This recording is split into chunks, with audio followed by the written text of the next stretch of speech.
This bike's a hoot, you guys. This bike's a hoot. Yo, what's poppin'? Welcome to Bhroman Braapsody. This is where we review cars and motorcycles. And today we have yet another European adventure tour. That's 2 in 2 weeks. This is a 2022 KTM 1290 Super Adventure S. And in today's episode, we're going to talk about the bike, we're going to see some of its features, I'll take it out on the road, share my thoughts with you guys, talk about the cost of ownership, and assign it a Broman score. But before we do any of that, if you're new to Broman, give us a like and click that subscribe button. We put out content every week, and your support would mean a lot. It's me, it's your boy Bro, and I am your Broman.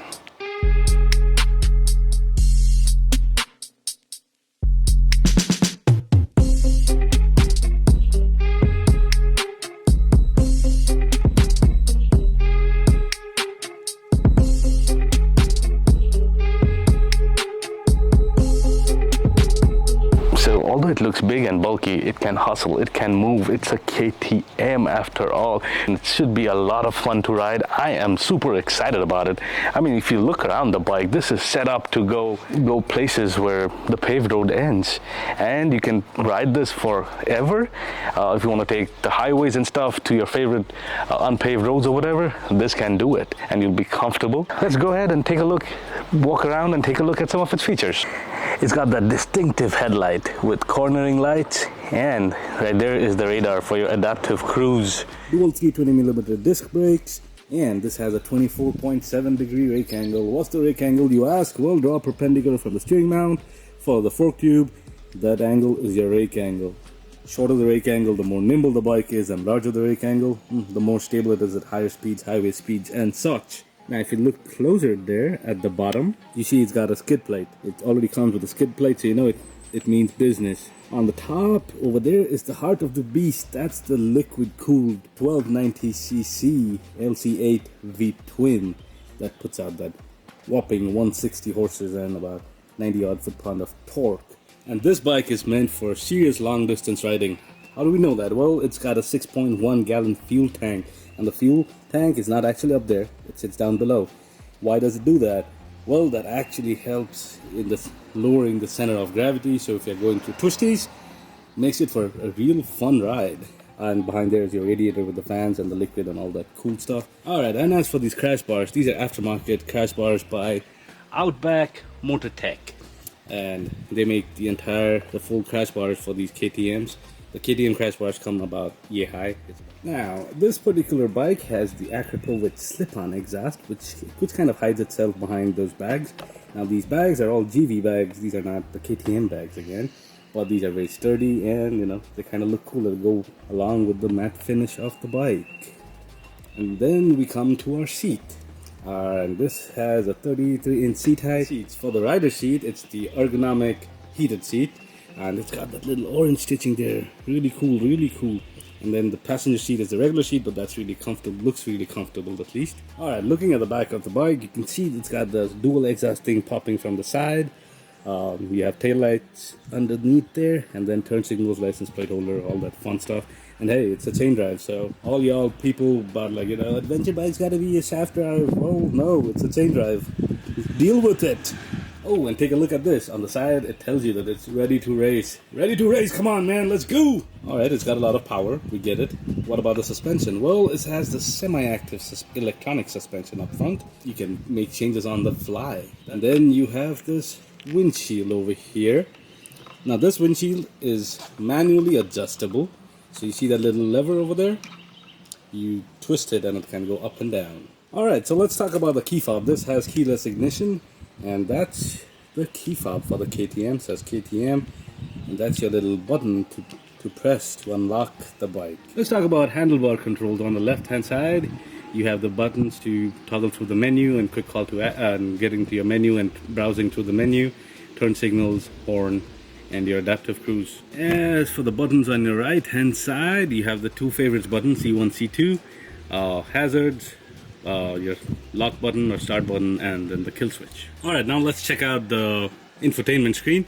To do that, you have to click this lock button over here. That turns the bike on, it's ready to race. You get that little decal. That's the gorgeous screen over there.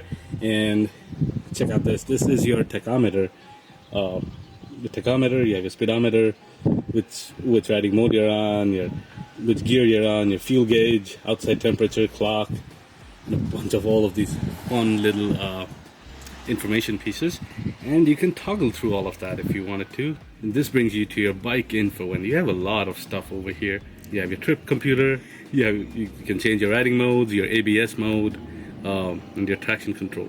You have your suspension, and you can select all of these things. Like you can change your suspension mode, your preloads, your anti-dive. And what is that? I mean, if you change that to on or whatever, and you grab onto your brakes, it's not going to dive in. The front's not going to dive in as much, so you can brake safer. Then you can adjust your front fork, your rear shocks, all of these things, man.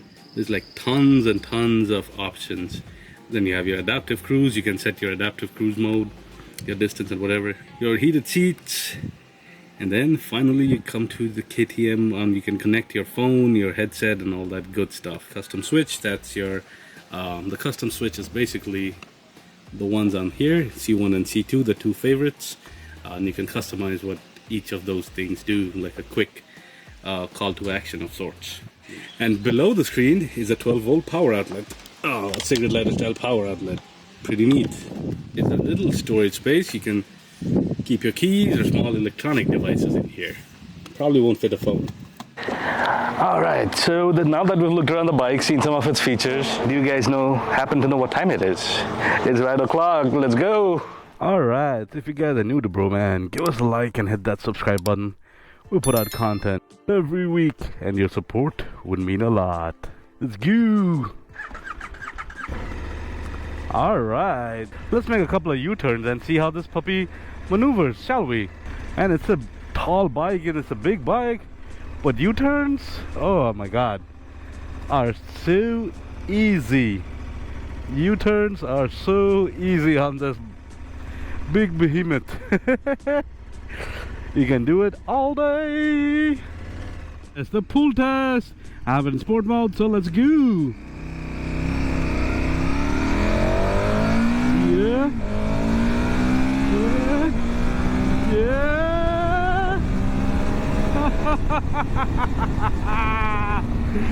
Yeah, boy. Yeah, boy. You feel each of those 160 horses come to play. Come to play. And it's not just fast in a straight line. You want to go around a few corners. Yeah. That too. It'll do. Oh, it's insane and it's fun. And let's talk about the first impressions of this motorcycle. Well, I am sitting very comfortably. I love the cut of the seat. My legs are not bent weirdly at all. I have this beautiful display in front of me. I have this big windshield, which is aftermarket, but still, it's a pretty big windshield. The handlebars are not such that I have to lean over for them or anything. They're pretty wide. Makes it really it makes for a really comfy seating and riding position, and riding ergonomics as well. Wind protection, well, the wind protection is actually really good. So this big windshield blocks a lot of wind, and the design of the bike does the same as well. I am getting a little bit of wind up in my shoulders, so check this out. When I move my hand from the middle, nothing, I feel some over here. Same on this side, it's all the way here. It's in my shoulders a little bit, but not on my head or torso, upper body, nothing like that. And I get a little bit of wind in my legs and feet, which is down below. So that's a great job on the wind protection. What about the balance of this bike? Well, this bike has phenomenal balance, man. It just responds to your inputs right away. Doesn't matter that this is a big heavy bike, that it looks like either it's very bulky and whatnot. No, when you give it input to go one way or the other, it's just like, all right, that's what you want me to do. Guess what? That's what I'm gonna do, fam. That's what I'm gonna do. I quite like it. Alright, so I've been riding this bike in sport mode, and it's been a really fun mode to ride in. Let's see if we can change modes on the fly. Let's try out rain mode. So we have the closed throttle, and then boom, it goes into rain mode. So rain mode is where all of your nanny systems are at their highest settings. ABS, traction control, everything and your power is cut down to only 100 horses instead of the whole 160. You only get 100. So what that means is to make this bike respond or do anything, you're gonna have to really twist the throttle and wring its neck. I'm not saying that it won't do anything, but you really have to push it. Side front brakes only. Bloop bloop bloop. Yup, front brakes, no problem. And now I am 5'10" with a 31-inch inseam, and I can flat foot this bike on both feet. That's probably because the seat is at the lowest setting, or the lower setting. But don't matter, do not matter. I like it. And this bike, man, it's got some character, man. That engine, I like it. The rain mode is chill mode, man. Like, yeah, you have to twist the throttle a lot before the bike does anything. Now keep in mind, that's by design. That's what rain mode is supposed to do, is to stop you from getting into trouble or do stupid stuff when the road conditions are wet and traction is gonna be low anyway. So good job on that. Let's see if we can change to some other modes. No, we're not going off-road or rally. Let's try street. So I'm not gonna do off-road or rally because I'm not off-road. And I think the rally mode is the funnest mode when you're off-road. It lets you throw out the rear of your bike and play with it, play around with it. But I'm not gonna do that here now. We're in street mode. This is much better than rain mode. You get a lot of response from the throttle. Not as fun as sport mode, but not as dull as rain mode. And every time we go around some corners and whatever, I forget that this is such a tall, I'm riding such a tall and big bike. The way it responds going around corners is just amazing. Just amazing. Oh, we can change the suspension settings on the fly as well, I think. Yeah, so let's see. Let's try to change the suspension. Let's go suspension mode. Have it in auto. Let's go ahead and put it in sport. So in sport mode, the suspension should be very interesting, to say the least. So in auto, it just keeps changing on by itself, the semi-active suspension, that is. I did go ahead and put it in sport, and as luck would have it, as soon as I hit sport, I get straight roads. But you can feel the suspension tighten up a little bit. Let's see, we're coming up to a little corner here, or a little bend. Oh yeah, yeah. Oh my god, I didn't feel a thing. Dang. Damn. Oh wow, I am just like mind blown, man. Just mind blown. This thing is amazing.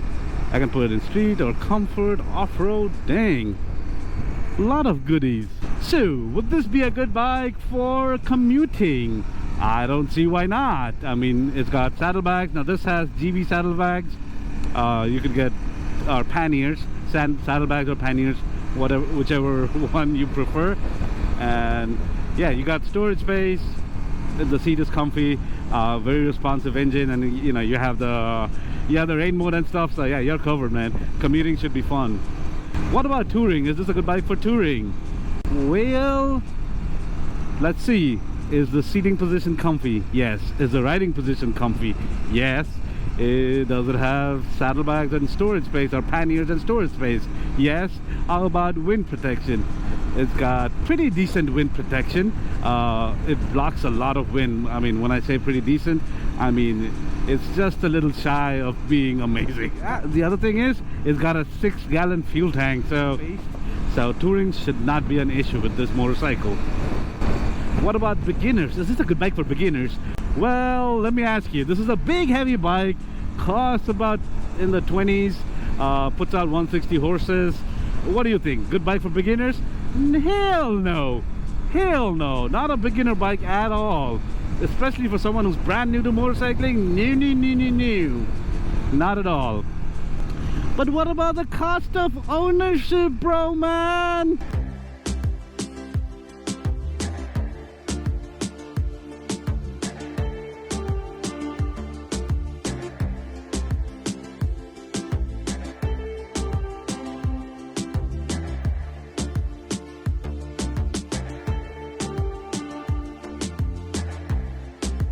So, in conclusion, this is the 2022 KTM 1290 Super Adventure S. Man, the thing about this bike is it's really comfortable. It's got good power. It handles like a charm.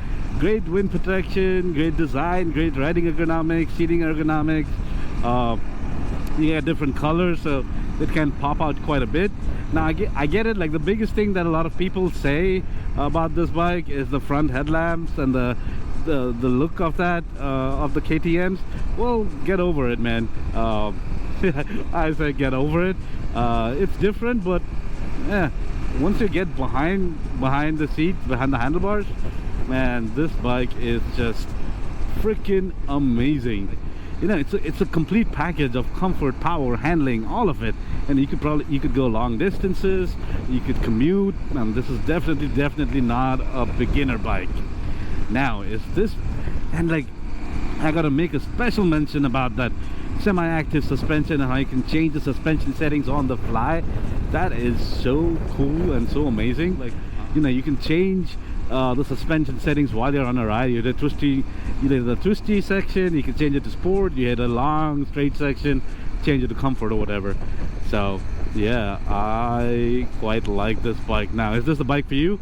Well, head on down to your closest KTM dealership and take one out for speed. Well, thanks for watching, you guys. Keep your knees in the breeze, and I'll see you soon. Bro out.